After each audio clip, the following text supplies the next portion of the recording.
Hello and welcome to the next video in the Kilpin Knitting Club series.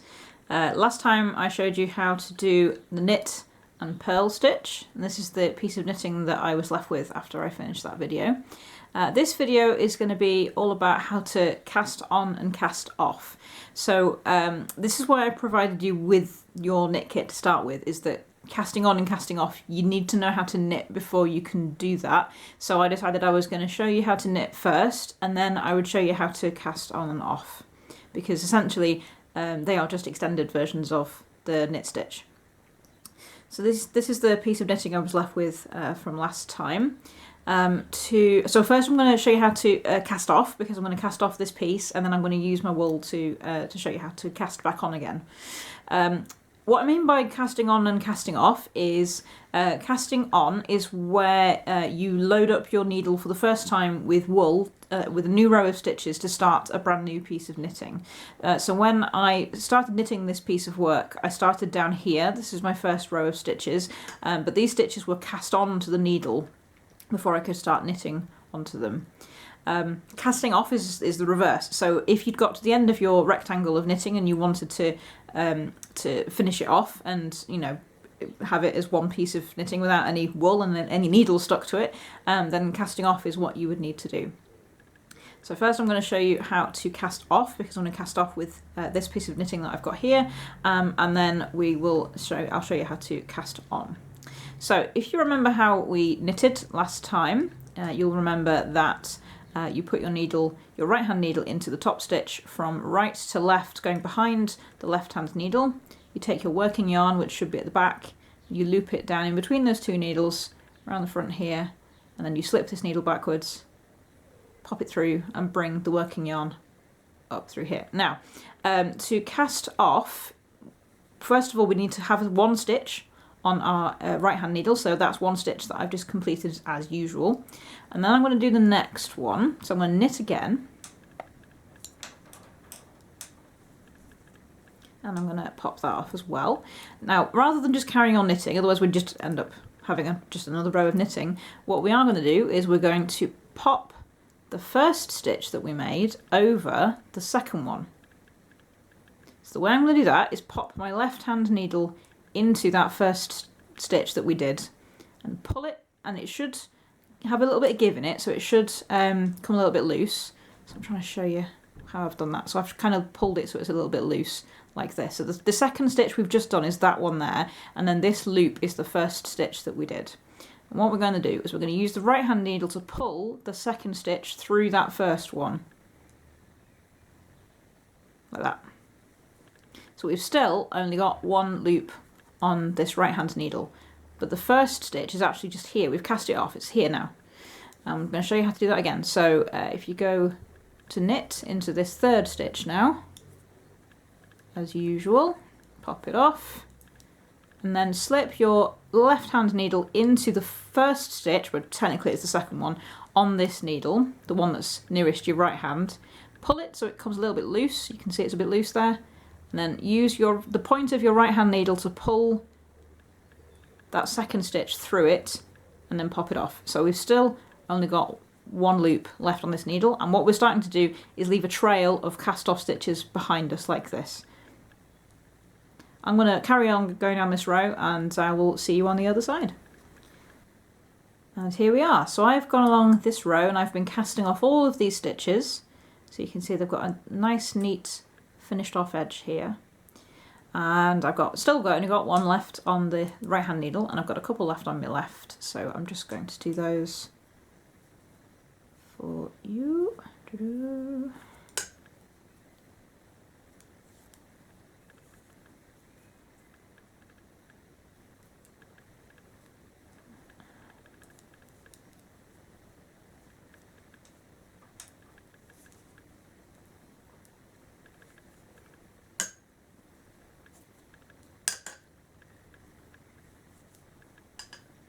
Now, what you'll find is when you get to the second to last stitch, you actually run out of stitches on here, but that's okay.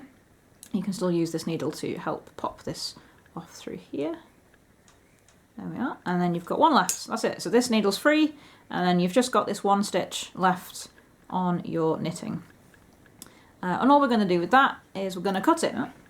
And then you can just use this needle to pull that yarn through there and give it a bit of a tug to tighten it off. And there you are, your first piece of knitting. This can be tucked in with, if you've got a relatively large tapestry needle or embroidery needle, you can use that to weave that bit of wool in to the backs of the stitches here. You will also have another tail at the start of your knitting. This is where I cast on, which is what I'm about to show you how to do. And you can tuck both of these in using a needle. And there you have it, your first piece of knitting. So now I'm going to show you how to cast on. Now before we can cast on onto any needles, you first need to put a slip knot in your wool. So this is a piece of wool that I've got attached to a ball of wool just behind me. We're going to do a slip knot. So the way you do a slip knot is it's a little bit like just tying a regular knot in the wool, but we're not going to pull the end all the way through. So what you do is you just create a simple loop. We've just crossed the pieces of wool over like this, and then take the long end of the wool, this is the end that's attached to the ball of wool, and pass it through the loop that you've just made. Grab it on the other side and then pull it. And then pull it tight. And what you should end up with is a loop in your wool like this that you can tighten by pulling, and that you can loosen again if you pull on that end. You can just make it looser again. I'll show you that again. So you just cross over your wool to make a really simple loop, take the long end, pass it through that loop, grab hold of it on the other side and pull on it. And you've got a slip knot. So now we're going to take your first needle, pass that needle through the slip knot that you've made and just pull it gently so it tightens around the needle. This is going to become your left hand needle.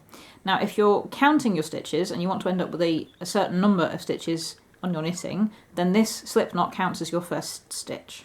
So you've done one already. And take the other needle in your right hand, and then now what we're going to do is we're going to knit effectively, very much like knitting. So this is why I showed you how to knit first before we did this. So you're going to slip your right hand needle into this slip knot on your needle as if it was a stitch, from bottom to top as if we were going to knit behind the left hand needle.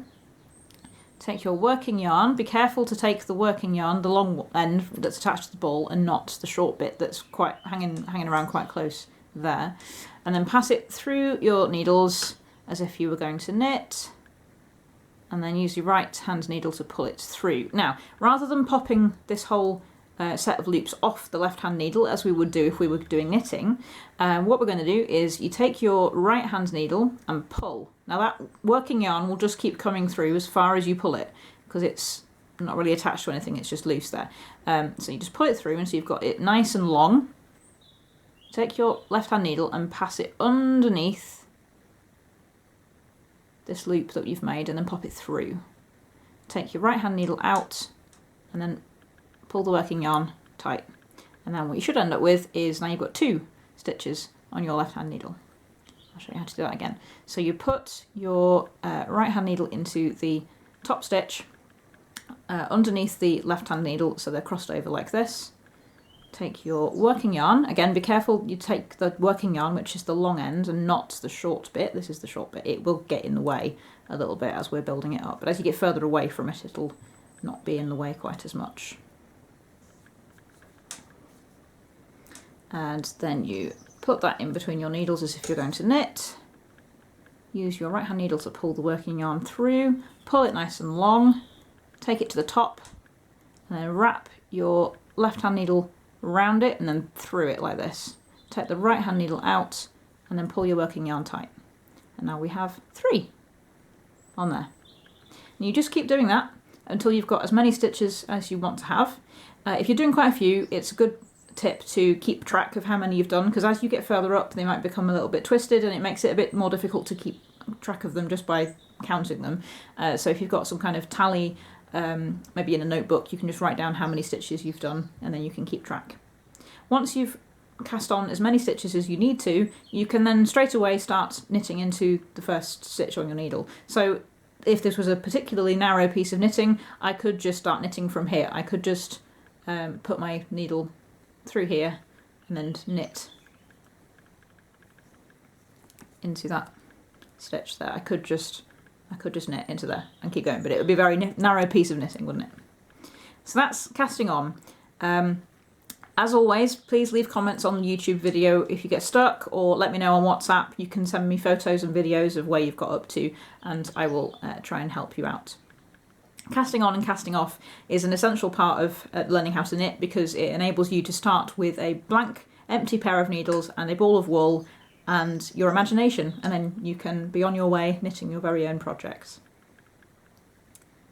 Thanks very much, and I will speak to you very soon.